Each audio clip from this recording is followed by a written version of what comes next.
Pemirsa, hari ini umat Kristiani seluruh dunia memperingati kenaikan Tuhan Yesus Kristus ke surga. Ratusan umat Kristen di GPIB Immanuel Jakarta mengikuti ibadah yang mengangkat tema pergi dan beritakan yang menekankan pentingnya menghadirkan nilai iman di tengah kehidupan sosial. Suasana khidmat terlihat di Gereja Immanuel Jakarta Pusat saat ratusan jemaat mengikuti ibadah kenaikan Yesus Kristus. Suasana khusyuk terlihat saat jemaat mengikuti pujian doa hingga mendengarkan khotbah yang disampaikan pendeta. Ibadah kenaikan Yesus Kristus di GPIB Immanuel digelar dalam 4 sesi, yaitu pukul 6 pagi dan 9 pagi, jam 4 sore khusus ibadah berbahasa Inggris, serta pukul 6 sore ini. Ibadah kenaikan Yesus Kristus tahun ini menekankan pesan pengutusan agar umat Kristiani tidak hanya berhenti pada ritual keagamaan, namun juga menghadirkan dampak nyata bagi sesama. Peristiwa iman Tuhan yang naik ke surga itu sebenarnya mau menegaskan bukan berhenti kepada melihat dan mengalami peristiwa yang bisa dibilang adikodrati itu. Justru peristiwa itu mau mengingatkan kita yang masih hidup ini diberi pesan untuk bisa berdampak buat sesama, begitu. Jadi nggak berhenti, bahkan yang perlu kita hindari khususnya kita tidak berhenti misalnya hari-hari ini dengan ritual seremoni saja, tapi juga harusnya merayakan itu juga dirasakan dampaknya buat sesama. Untuk mengetahui jalannya ibadah misa kenaikan Tuhan Yesus Kristus, kita bergabung dengan Indira Utomo yang kini berada di Katedral Santa Perawan Maria, Jakarta. Ya, Indira, seperti apa jalannya ibadah peringatan Hari Kenaikan Yesus Kristus ini?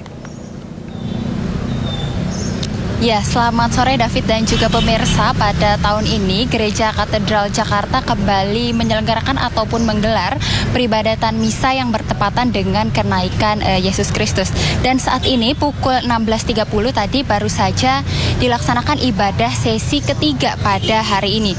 Dan jika tadi kami lihat di dalam untuk kursi memang sudah dipenuhi oleh para jemaat, dan untuk kapasitas di dalam gereja sendiri ini berkisar sekitar 800 orang. Dan dari pihak panitia tadi mengatakan apabila di area dalam gereja penuh, maka dari pihak panitia akan menyediakan kursi tambahan di area luar itu sekitar 1.500 orang. Dan untuk perayaan hari ini itu tidak ada tenda tambahan di luar seperti perayaan Natal ataupun Paskah, karena untuk ibadah hari ini itu terbagi menjadi 4 sesi, jadi waktunya banyak dan para jemaat ini bisa memilih waktu yang sesuai dengan jadwal mereka.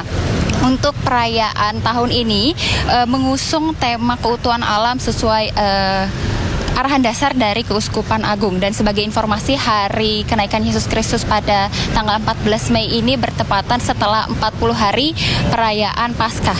Ya, dan pemirsa, untuk perayaan misa sendiri di Gereja Katedral ini terbagi menjadi 4 sesi. Yang tadi pagi telah diselenggarakan itu pukul 8.30, kemudian pukul 11, dan yang baru saja mulai ini pukul 16.30, dan terakhir nanti pukul 19 waktu Indonesia Barat.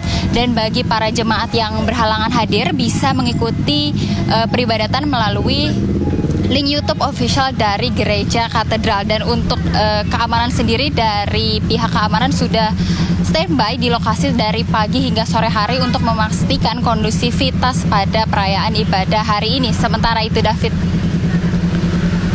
Ya, baik, terima kasih Indira Utomo atas laporannya. Selamat bertugas kembali. Ya, pemirsa, Gereja Katedral Jakarta menggelar 4 sesi misa kenaikan Yesus Kristus sepanjang hari ini, dan sesi pertama sudah berlangsung pada jam 8.30 pagi tadi, diikuti ribuan umat dari sejumlah kota.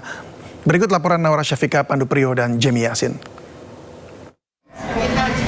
Perayaan kenaikan Yesus Kristus pada tahun ini kembali dilaksanakan di Gereja Katedral Jakarta, dan tadi pagi sudah dimulai ibadah misa kenaikan Yesus Kristus pada pukul 8.30 waktu Indonesia Barat. Dan seperti yang kita ketahui bersama, memang dari Gereja Katedral ini memiliki 4 sesi yang berbeda untuk ibadah misa, yaitu nanti dilanjutkan pada siang hari pada pukul 11, lalu di sore hari 16.30, dan di sesi terakhir pada pukul 19 waktu Indonesia Barat. Dan sebagai informasi, di pagi hari pada pukul 8.30 dan juga nanti di sore hari hari ini akan dilaksanakan secara hybrid atau bisa dilaksanakan secara online dan juga offline, sehingga untuk umat yang tidak memiliki waktu untuk hadir secara langsung di Gereja Katedral dapat mengikuti ibadah misa melalui kanal YouTube dari Gereja Katedral Jakarta. Dan juga pastinya dari Gereja Katedral ini sudah memiliki beberapa persiapan, salah satunya juga untuk kuota ataupun juga tempat untuk ibadah misa ini sekiranya lebih dari 2.000 untuk umat yang bisa melaksanakan ibadah misa secara langsung ataupun secara offline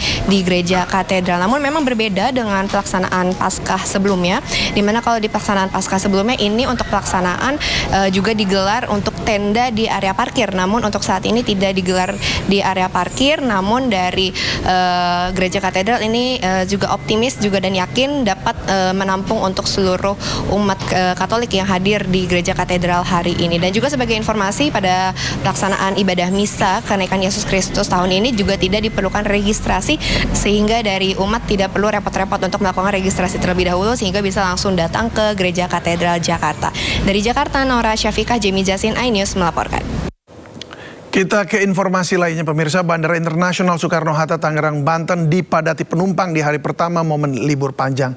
Kebanyakan penumpang melakukan perjalanan domestik ke sejumlah kota untuk mengisi waktu berlibur.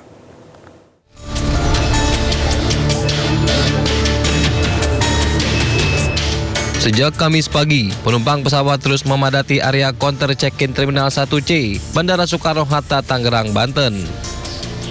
Penumpang didominasi keluarga dengan tujuan ke sejumlah kota besar di Indonesia untuk menikmati momen libur panjang kenaikan Isa Al-Masih. Sejumlah rute favorit didominasi tujuan Denpasar, Medan, Makassar, Surabaya hingga Balikpapan. Ya, saya jarang-jarang ke bandara, jadi kelihatannya ya agak padat sih. Iya. Nah, oke. Saya rasa ada kenaikan sedikit lah. Iya. Sekitar 2 jutaan kalau nggak salah. Tren peningkatan jumlah penumpang pada libur panjang kali ini diperkirakan meningkat 7% dibandingkan hari biasa. Peningkatan jumlah penumpang diprediksi akan terus terjadi mendekati akhir pekan. Dari Tangerang, Banten, Hasnugara, iNews melaporkan. Sementara itu, arus penumpang dan calon penumpang di Stasiun Pasar Senen terlihat ramai lancar pada hari ini. Warga memanfaatkan hari libur panjang bersama keluarga. Ya, seperti inilah suasana di Stasiun Pasar Senen, Jakarta. Sejumlah penumpang mulai ramai memadati Stasiun Pasar Senen untuk melakukan perjalanan. Warga memanfaatkan waktu liburan untuk bepergian bersama keluarga ke sejumlah kota. Dari data tercatat ada 35.718 penumpang berangkat meninggalkan Jakarta untuk menikmati masa liburan. Untuk mengetahui arus penumpang dan calon penumpang di Stasiun Pasar Senen, kita terhubung dengan rekan Jen Cahyani. Selamat sore, Jen. Apakah arus penumpang libur panjang kali ini terlihat semakin ramai? Ya, selamat sore David dan juga pemirsa. Kalau dilihat-lihat memang sudah semakin ramai di sore hari ini kalau kita lihat. Karena kalau saya lihat di papan jadwal keberangkatan, ini banyak kereta api yang akan melakukan perjalanan ini di sore hari dan malam hari. Jadi sore ini kalau saya lihat di belakang saya sudah mulai ada peningkatan calon penumpang yang datang ke Stasiun Pasar Senen. Dan kalau berdasarkan data David dan juga pemirsa, ini dari KAI Daob 1 Jakarta di periode libur panjang kali ini, yakni dari tanggal 13 Mei sampai 18 Mei 2026 ini menyediakan tiket atau kursi sebanyak 242.000 kursi atau tiket, dan ini sudah terjual 53%, di mana ini 130.000 tiket sudah terjual untuk di periode 13 sampai 18 Mei 2026. Dan untuk hari ini sendiri dari Daob 1 Jakarta ini akan berangkat atau penumpangnya yang akan berangkat di hari ini ada di 36.100. Meskipun ini hari kemarin, yakni tanggal 13 Mei ini masih lebih banyak berdasarkan datanya, yakni di 36.500 penumpang yang berangkat dari Daob 1 Jakarta. Dan selain itu David dan pemirsa, kalau berdasarkan data yang kami terima dari Humas PT KAI Daob 1 Jakarta, ini untuk mengantisipasi adanya lonjakan di libur panjang kali ini, dari PT KAI juga sudah menyiapkan kereta kereta api tambahan. Yakni kalau untuk kereta api jarak jauh yang semula ada 68 perjalanan dalam satu hari, ini ada kereta api tambahan, yakni 8 kereta api tambahan dari stasiun Gambir dan 1 kereta api tambahan dari stasiun Pasar Senen yang berangkat untuk mengantisipasi adanya lonjakan penumpang di libur panjang kali ini. Sementara itu untuk tujuan-tujuan favorit para masyarakat ini yang ingin berlibur panjang seperti itu di Pulau Jawa, ini ada di kota Semarang, kemudian Yogyakarta, kemudian ada Purwokerto, Surabaya, hingga Purworejo. Ini banyak sekali digunakan atau menjadi tujuan untuk masyarakat yang ingin berlibur ataupun pulang ke kampung halaman, karena ini mumpung ya David dan pemirsa, libur dari hari ini sampai hari Minggu nanti, sehingga untuk arus mudik ya, bisa dibilang arus mudik begitu untuk libur panjang kali ini masih tinggi di hari kemarin dan hari ini. Nanti akan kita lihat semakin malam apakah semakin ramai, tapi kalau kita lihat ini saya lihat di belakang saya sudah cukup ramai calon penumpang yang datang untuk menggunakan mode transportasi kereta api, karena mode transportasi kereta api ini masih menjadi mode transportasi favorit masyarakat yang digunakan untuk perjalanan jauh, karena salah satunya tidak terkena macet, kemudian dari fasilitas juga sudah lengkap seperti itu ya, dari mulai pemesanan tiket sampai keberangkatan ini juga sudah terjadwal dan juga sudah cukup nyaman bagi para calon penumpang atau masyarakat yang ingin melakukan perjalanan jauh. David.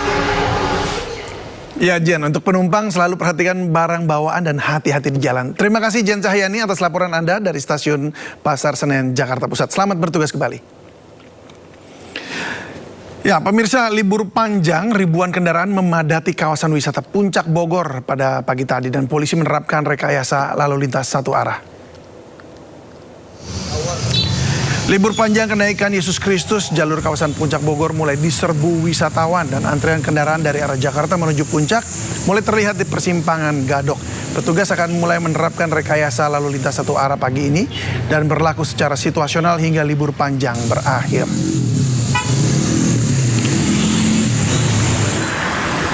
Ya, sementara itu kepadatan kendaraan juga terjadi di ruas jalan tol Cipularang Purwakarta, Jawa Barat. Kendaraan didominasi mobil pribadi dari arah Jabodetabek dan bus wisata.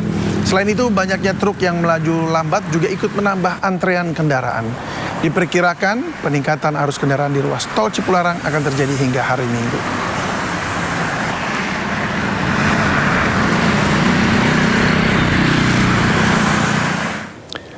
Selain Puncak Bogor, Bandung juga masih menjadi tempat favorit bagi warga Jabodetabek menghabiskan libur panjang. Kamis pagi, lebih dari 8.000 kendaraan memasuki kota Bandung melalui gerbang tol Paster. Ya, ini pemirsa, antrean ribuan kendaraan yang terjadi sejak pintu keluar gerbang tol menuju kawasan jalan arteri kota Bandung. Selain itu, kawasan jalan di Junjunan, maksud kami ya, Jalan Junjunan juga sudah dipadati kendaraan yang sebagian besar berasal dari Jakarta dan sekitarnya. Hingga Kamis pagi, sebanyak 8.200 kendaraan masuk ke kota Bandung melalui gerbang tol Paster. Kepadatan kendaraan diperkirakan terus terjadi hingga malam nanti. Peningkatan volume kendaraan juga terjadi di jalur menuju kawasan wisata Lembang. Antrean kendaraan terjadi di Jalan Setiabudi yang didominasi kendaraan wisatawan dari luar kota yang hendak berlibur. Untuk mengantisipasi kemacetan, petugas akan memberlakukan rekayasa satu arah secara situasional.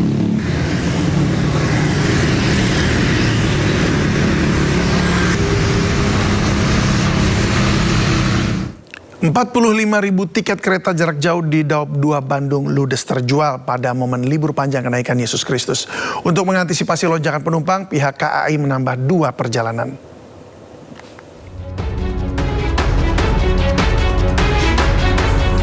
Di libur panjang kenaikan Yesus Kristus, PT KAI Daob 2 Bandung menyediakan 85.000 tiket perjalanan jarak jauh. Hingga Rabu kemarin, sebanyak 45.000 tiket sudah dipesan oleh calon penumpang. Yogyakarta, Solo, Semarang, dan Surabaya menjadi tujuan favorit warga untuk berlibur. Selama periode libur panjang ini, Daob 2 Bandung akan mengoperasikan 26 perjalanan kereta reguler.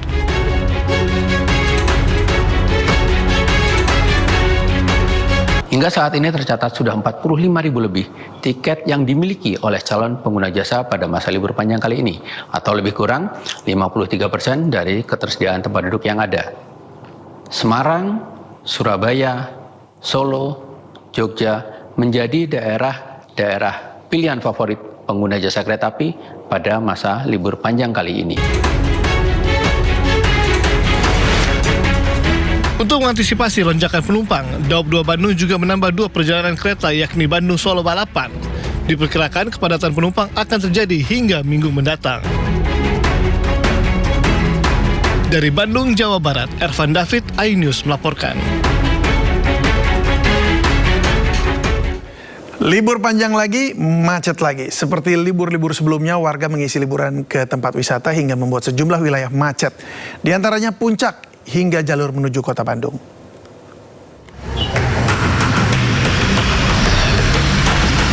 Memasuki libur panjang, kawasan wisata Puncak mulai dipadati ribuan kendaraan. Polisi mulai menerapkan rekayasa lalu lintas satu arah dan berlaku situasional. Antrean kendaraan dari arah Jakarta menuju kawasan Puncak terlihat di persimpangan Gadok. Suasana libur panjang juga terasa di Kota Bandung, Jawa Barat. Ribuan kendaraan terus memadati Kota Bandung, salah satunya melalui gerbang tol Paster. Antrean kendaraan sudah mulai terlihat sejak pintu keluar gerbang tol menuju kawasan Jalan Arteri. Mayoritas kendaraan berasal dari kawasan Jakarta dan juga sekitarnya. Hingga pagi tadi, sekitar 8.200 kendaraan telah masuk ke Kota Bandung melalui gerbang tol Paster. Sementara itu, peningkatan volume kendaraan juga terjadi di jalur menuju kawasan wisata Lembang. Antrean kendaraan terlihat di Jalan Setiabudi dengan dominasi kendaraan wisatawan dari luar kota yang hendak berlibur. Untuk mengantisipasi kemacetan, petugas akan memberlakukan rekayasa satu arah secara situasional. Tim Liputan iNews melaporkan.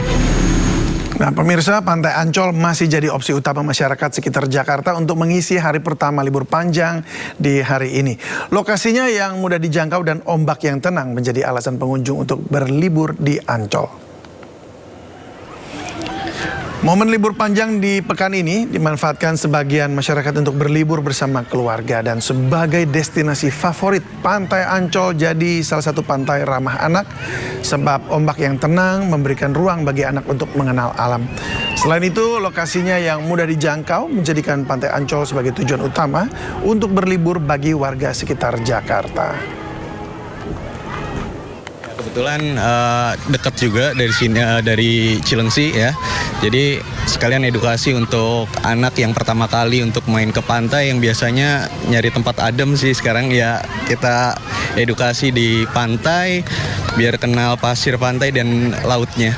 Ya kedepannya lagi sih untuk ini ya akses parkirnya mungkin karena memang sekarang juga libur panjang ya, parkir agak banyak yang agak terurai juga, nyari parkirnya cuman agak susah, agak sulit, tapi kita dapat, tapi selebihnya udah bagus semua sih. Dari yang pertama saya kesini udah banyak perubahan. Selain itu, pemirsa, destinasi lain yang menjadi favorit adalah Taman Mini Indonesia Indah di Jakarta Timur. Taman wisata seluas 150 hektar ini cocok bagi Anda yang ingin mengajak buah hati untuk bermain sambil belajar. Salah satunya dengan memperkenalkan beragam fauna di kelas aves atau unggas di Taman Burung. Di taman ini terdapat beragam jenis burung yang tentunya akan memberikan wawasan baru bagi buah hati setelah berlibur. Liburan ya, long weekend sih ya, karena kalau misalkan destinasi lainnya kan biasanya ke Bogor, ke Puncak gitu. Kita pikirannya adalah supaya menghindari macet, itu yang pertama. Yang kedua, Taman Mini ini punya banyak spot yang menarik buat anak-anak. Ini kan kita juga bawa toddler juga. Di sini selain bisa liburan dan rekreasi, ada tempat buat belajarnya juga, karena kan museumnya banyak kayak beragam gitu. Dan di sini juga pelayanannya juga oke ya, karena kan kita bawa toddler dan bawa bayi juga, bawa stroller juga. Itu kita tadi juga dapat fasilitas mobil prioritas gitu sih, shuttle. Jadi kita didahulukan. Jadi sangat kids friendly lah di sini. Polisi menyelamatkan 3 bocah yang disekap oleh ayah kandungnya di dalam rumah di Bandung, Jawa Barat. Pelaku penyekapan menyiram bensin ke sekeliling rumah. Pelaku diduga hendak membakar rumah dan para korban yang disekapnya.